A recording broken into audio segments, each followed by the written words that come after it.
Hello everyone, मैं doctor Gurmeet आपका स्वागत करती हूँ अपने यूट्यूब के चैनल एनसीईआरटी मास्टर के ऊपर।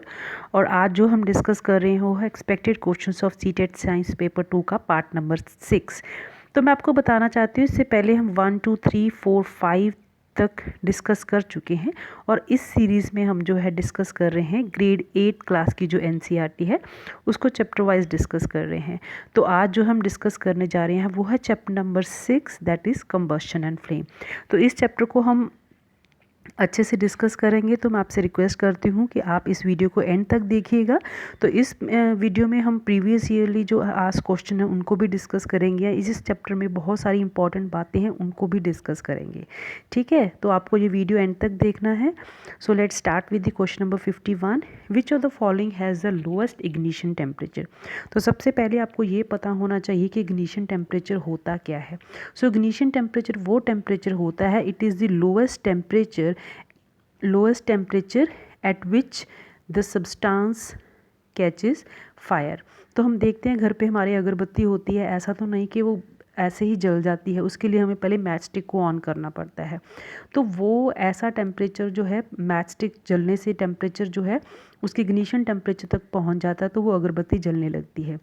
ठीक है, सबसे पहले तो इग्निशन टेम्परेचर एक लोएस्ट टेम्परेचर होता है जिस पे जो है कोई भी वस्तु जो है आग को पकड़ लेती है। So the substance catches the fire. So you have the option kerosene, spirit, diesel and mustard oil. तो इन सब में से जो लोएस्ट इग्निशन टेम्परेचर होता है वो होता है स्पिरिट का। इसीलिए जो हम हमारी लैब साइंस की लैब होती है वहाँ पे हम हमेशा स्पिरिट लैम्प यूज़ करते हैं। कभी भी हम वहाँ पे केरोसिन लैम्प वगैरह या डीजल लैम्प नहीं यूज़ करते हैं, क्योंकि जो स्पिरिट होती है उसका लोएस्ट इग्निशन टेम्परेचर होता है। ठीक है, for question number 51 choice number 2 that is spirit is the correct answer.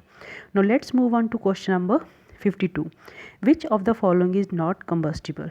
तो ऐसा कंबस्टिबल सब्सटेंस वो होती है जो किसी को आग लग सके। तो नॉट कंबस्टिबल हमें वो वस्तु बतानी है जिसको आग नहीं लग सकती। Right, you have the option alcohol, hydrogen, asbestos and chaff. Chaff होता है जो हम जैसे हम दाने खेत से लेके आते हैं तो जो ग्रेन्स के ऊपर छिलका होता है उसको हम चैफ बोलते हैं। अल्कोहल शराब और हाइड्रोजन और एस्बेस्टोस। तो एस्बेस्टोस ऐसा होता है जिसको आग नहीं लगती है। For question number 52 choice number 3 is the correct answer. Now let's move on to the next question that is 53। Which of the following is not use in making match stick these days. तो इनमें से जो है कौन सी substance है जो कि match stick जो हमारी जैसे आग लगाते हैं मैच स्टिक जिसको बोलते हैं तीली वाली डब्बी ना, उसमें जो है यूज़ नहीं किया जाता। तो आपके पास ऑप्शन है potassium chlorate, white phosphorus, antimony trisulphide and red phosphorus. बात करें हम मैच स्टिक की तो इसकी हिस्ट्री कोई 5000 साल पुरानी है। तो यहाँ पे जो है antimony trisulphide then potassium chlorate, white phosphorus use किया जाता था, प्लस कुछ ग्लू लगाई जाती थी, प्लस स्टार्च लगाया जाता था। फिर इसको जो है जब घिसते थे तो आग लग जाती थी। लेकिन कुछ समय बाद उनको पता चला कि ये जो वाइट फॉस्फोरस यूज़ कर रहे हैं ये क्या है, पॉइजनस है। तो ये वही सब्सटेंस है जब हम चूहा मारने वाली दवाई होती है वहाँ पे भी जो वाइट फॉस्फोरस पाया जाता है। तो क्योंकि ये वाइट फॉस्फोरस पॉइजनस था तो जितने भी लोग थे मैच स्टिक बनाने वाली फैक्ट्री थे तो उनकी जो हेल्थ को बहुत खतरा था। तो इसलिए उन्होंने जो है वाइट फॉस्फोरस को रेड फॉस्फोरस में रिप्लेस कर दिया। तो आजकल जो हम मैच स्टिक यूज़ करते हैं उसमें एंटीमनी ट्राइसल्फाइड होता है, पोटाशियम क्लोराइड होता है। लेकिन अगर हम बात करें, एक मिनट, अगर जस्ट तो उन्होंने वाइट फॉस्फोरस को निकाल दिया। राइट, सो वाइट फॉस्फोरस जो है जो आजकल नहीं यूज़ की जाती है। For question number 53 choice number 2 is the correct answer. Now let's move on to the next question. The calorific value of fuel is 40,000 kilo joule per KG, the fuel most likely to be. तो ये जो question है बहुत important है और ये बहुत बार exam में पूछा भी गया है। इस पे ऊपर हमेशा क्वेश्चन आता है। सबसे पहले तो कैलोरीफिक वैल्यू क्या होती है, 1 किलो फ्यूल कितनी अमाउंट ऑफ हीट एनर्जी देता है, उसको हम बोलते हैं कैलोरीफिक वैल्यू ऑफ फ्यूल। तो इसके यूनिट क्या है, किलो जूल पर केजी।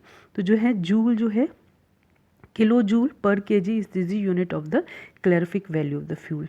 तो इसमें आपको जो है 40,000 दी गई है। तो मैं आपको ये बताना चाहती हूँ कि जो पेट्रोल होता है, केरोसिन होता है और डीजल होता है, इनकी सेम वैल्यू होती है, दैट इज़ 45,000। ये एनसीईआरटी में जो एक टेबल की फॉर्म में दिया गया है। तो आपको ये पता होना चाहिए कि पेट्रोल, केरोसिन, डीजल है, इन तीनों की 45,000 होती है। और जो होता है काउडंग जो होता है, काउडंग की वैल्यू होती है 6,000 से लेके 8,000 तक। बात करें वुड की तो उसकी 17 से 22,000 तक आती है, 17,000 से लेके 22,000 तक। जबकि मीथेन एंड सीएनजी ये दोनों मिलकर 50,000 दोनों होती हैं। एलपीजी की होती है 55,000। तो हाइड्रोजन जो है सबसे जो है आइडियल फ्यूल माना जाता है। सबसे ज़्यादा उसकी क्लोरीफिक वैल्यू होती है, वो होती है 1,50,000।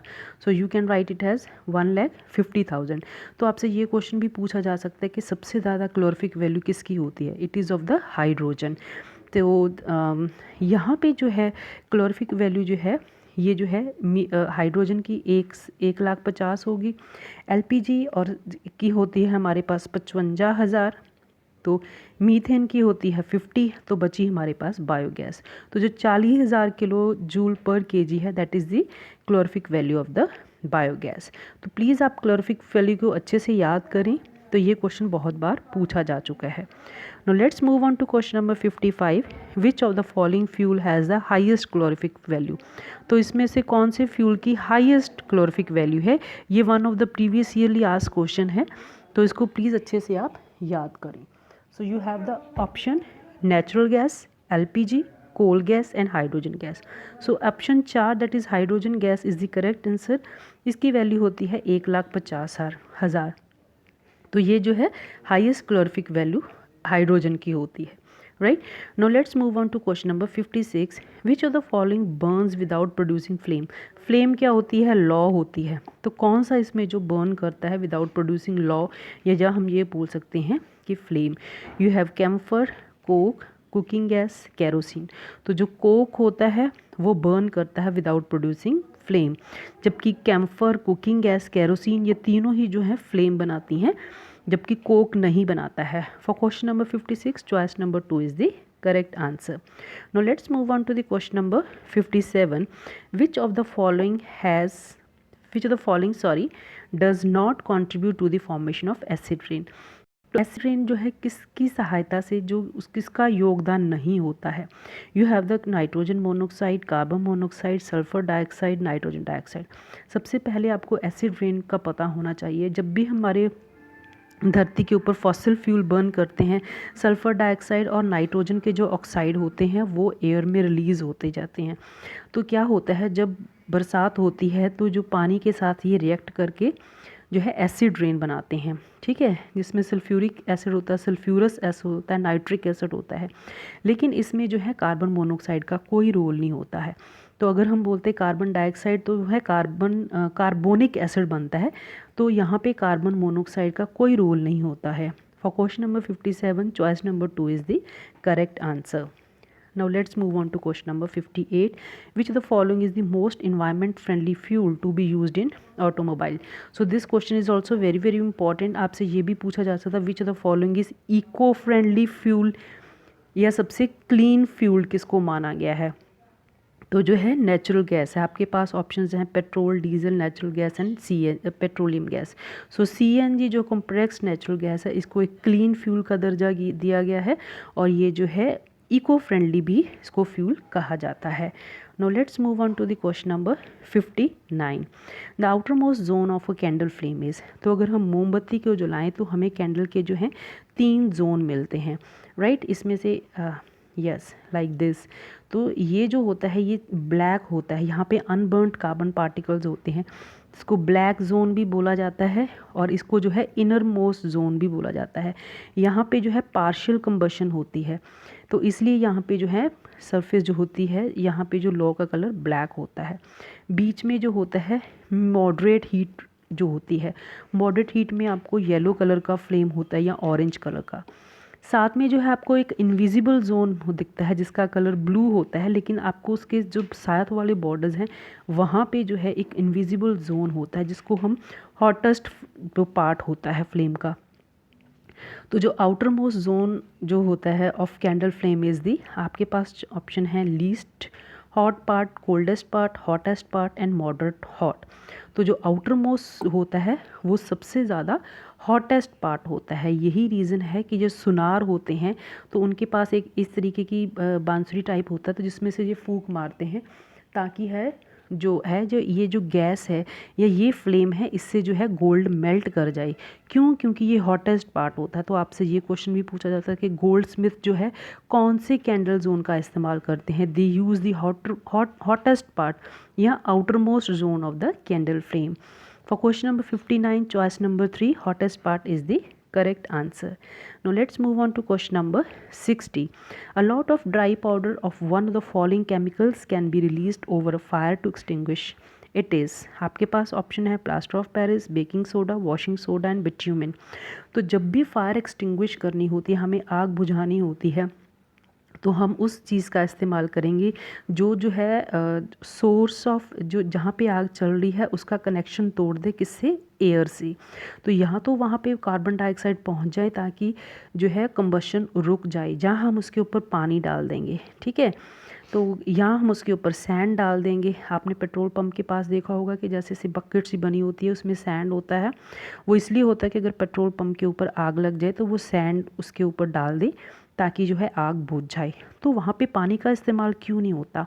जहाँ पे पानी का इस्तेमाल आग बुझाने में दो रीज़न से, दो जगह पे नहीं होता। एक तो जब भी इलेक्ट्रिकल प्लांट्स को आग लगती है हम कभी भी वहाँ पे वाटर का इस्तेमाल नहीं करते। दूसरा, जब भी कैरोसिन को आग लगती है तेल के एरिया में, वहाँ पे भी हम पानी का इस्तेमाल नहीं करते, क्योंकि जो तेल होता है वो हल्का होता है तो वो पानी के ऊपर आ जाता है, तो आग को बुझाने में असमर्थ होता है। तो इसलिए जो है हम यहाँ पे लॉट ऑफ ड्राई पाउडर की अगर बात कर रहे हैं तो वो है वॉशिंग सोडा। वॉशिंग सोडा जो सोडा होता है, तो ये जो है जब हम आग के ऊपर डालते हैं तो ये कार्बन डाइऑक्साइड रिलीज़ करता है। तो आपको पता है कार्बन डाइऑक्साइड जो है बर्निंग प्रोसेस को सपोर्ट नहीं करता, जिसकी वजह से जो है आग बुझ जाती है, राइट। तो आपसे ये भी क्वेश्चन पूछा जाता है कि अगर आप इलेक्ट्रिकल प्लांट्स को आग लगी है तो आप क्या वहाँ पे पानी का इस्तेमाल करोगे या नहीं? So you will never use the water there, right, क्योंकि वाटर जो है गुड कंडक्टर ऑफ इलेक्ट्रिसिटी माना जाता है, तो वहाँ पे किसी पर्सन को करंट लग सकता है। तो मैं उम्मीद करती हूँ आपको मेरे ये वीडियोस पसंद आ रहे होंगे। प्लीज़ आप मेरे चैनल को लाइक करें, मेरी वीडियोस को लाइक करें और उनके अपने फ्रेंड्स के साथ शेयर करें एंड मेरे चैनल को सब्सक्राइब करें और बेल आइकन को दबाएं ताकि जब भी कोई न्यू वीडियो आए तो आपको नोटिफिकेशन मिल सके। And thank you so much for watching.